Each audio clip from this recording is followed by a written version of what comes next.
12 o'clock in the morning now, the day before Cecilia's birthday, my husband's birthday.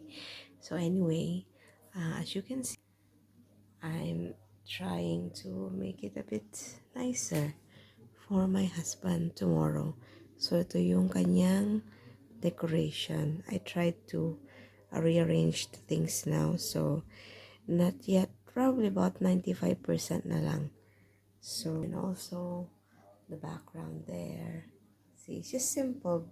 Kasi at the same time, obviously, because we supported BBM and Sarah, our new president and vice president coming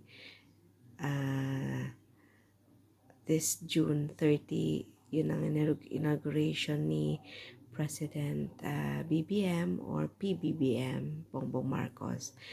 And also, yung inauguration din ni Vice President Sara Duterte has been taken sa nung June 19. So on that day as well, we had a prayer, like a blessing for I think it's for like a 9 novena for Our Lady of Perpetual Help, which is we celebrate every 27th of June. So, yun, pumunta sila dito for prayer at the same time. I will link all the videos soon in my YouTube channel. Apologies po pagka may mga late uploads. But anyway, I'm doing, for now, a simple DIY banner, which is a cake topper. So, ito, nanonood pa ako ng TV. So, ayan siya. Bale, ito, gumagawa ko ng happy. And then, later on birthday. At the same time, I covered this stick, green stick. And so that I can make like a banner in the cake, as a cake topper. Kasi obviously, late na kasi akong hindi nakabili. Nakabili kami ng cake, kaso lang na medyo na ano yung wordings nung cake niya. So, para maging maganda naman ang kahinat na ng cake niya, so gumawa ako ng parang DIY. Obviously, we celebrate, it's a double, well, make it triple celebration. Kasi, obviously, birthday ng asawa ko. And then, well, pre-birthday ko rin kasi nga, September pa naman ang birthday ko, but it's just a pre-birthday because I think, I don't know if we may be going somewhere this coming September. So, at least it's all in one ba. At the same time, it's inauguration and Thanksgiving, inauguration advance and a Thanksgiving for all of us who supported BBM and Sarah, the Uni team, last election. So, ayun. So, kaya nga, yun ang color of the red, green ang in-incorporate ko. At the same time, here as well. And yung husband ko kasi mahilig sa plants. And the theme will be like, how do you call this now? Plants or Hawaiian theme.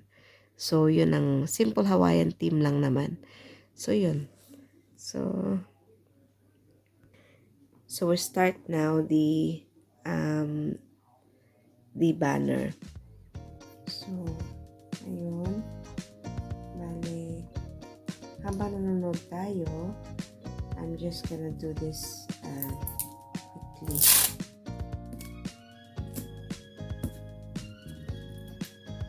If you wanted to use again, glue, okay siya. Mas better. So, for the meantime, ang gagawin natin, it's just only to make it nicer. Even preschool kids can do this with the assistance of their parents or you know, sisters or brothers, you know, you can make it like a cake topper or a decoration. So like this one, see. For the meantime, ito lang muna ano natin.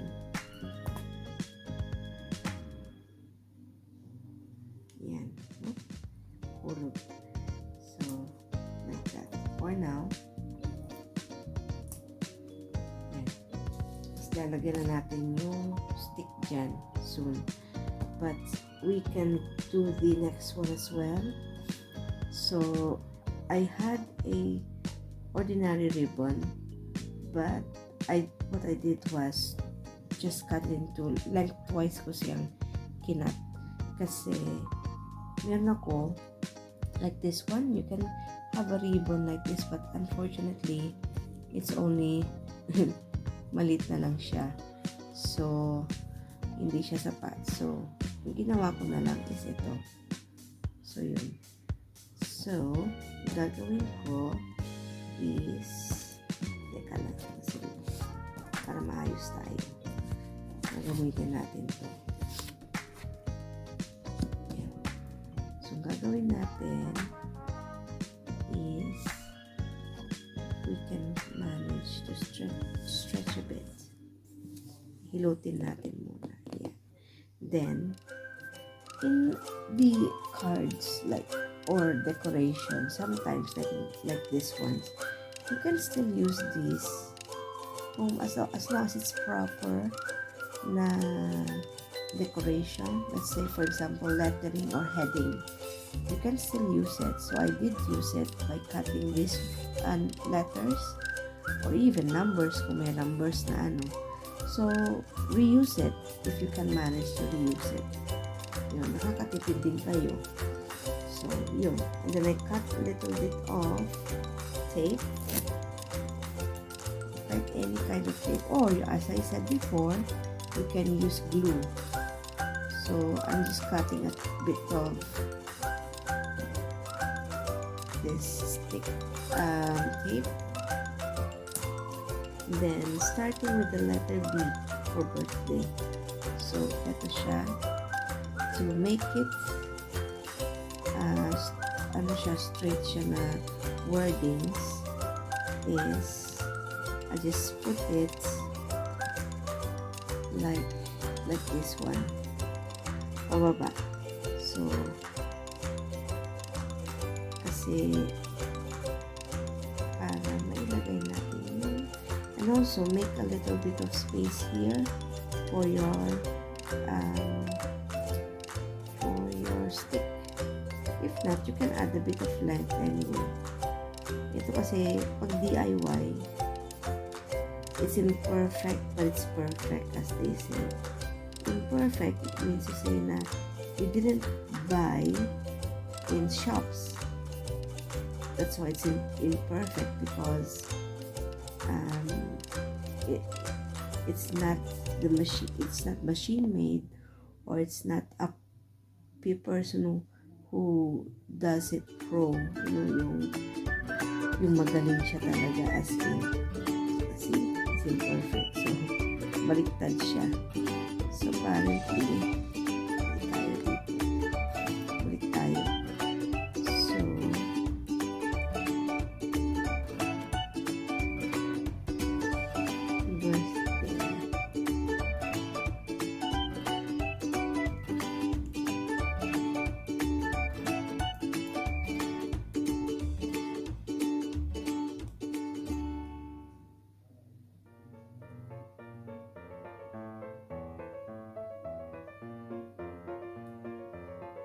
yung happy, madali lang mailagay. Pero yung birthday, parang nahirapan ako So anyways.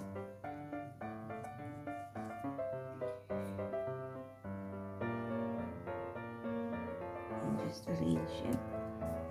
Then letter I, which is I think is this one. So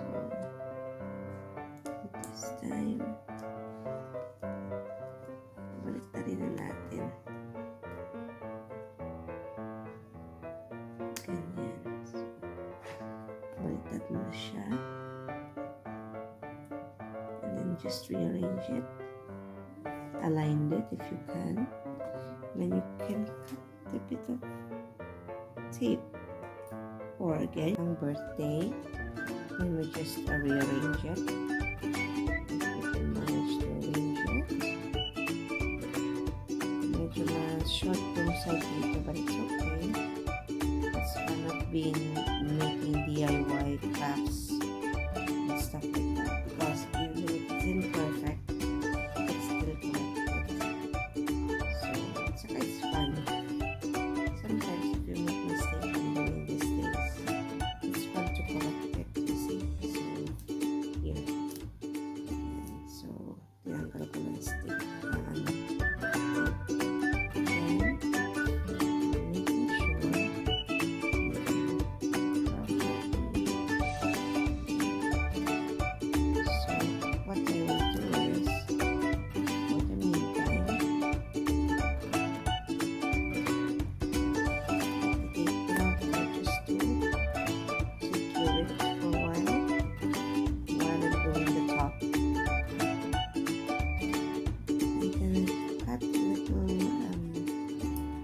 Russian plastic color. You can put green as well, but I don't want to put too much green because green na yung stick. So, and then blue as well. I'm just gonna put red, pink, and yellow.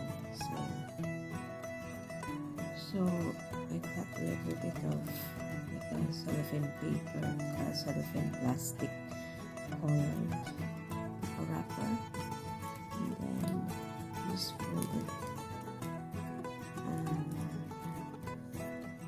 lengthwise,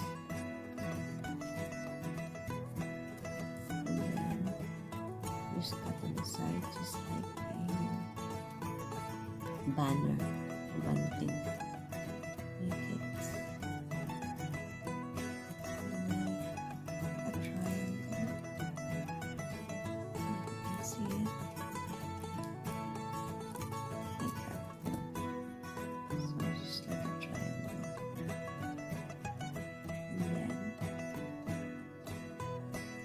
And then I want to put glue. Much better. At the moment I start already putting the tape, so I just want to wait until I finish it. Then on the edge, and then use just like a button like this one. So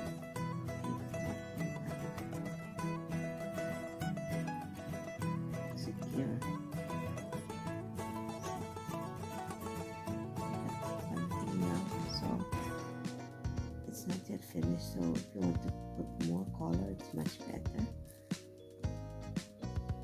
Hope you like this video. At the moment, hindi naman pa siya totally arranged, but this is just only an inspiration. If you want to do some more styles, then by all means do it, as long as it is nice and fun at the same time. It's not necessarily you have to buy expensive or very posh cake topper. At least this is just a personalized touch. So if you like this video, please thumbs up, like, share, subscribe, and click notification bell.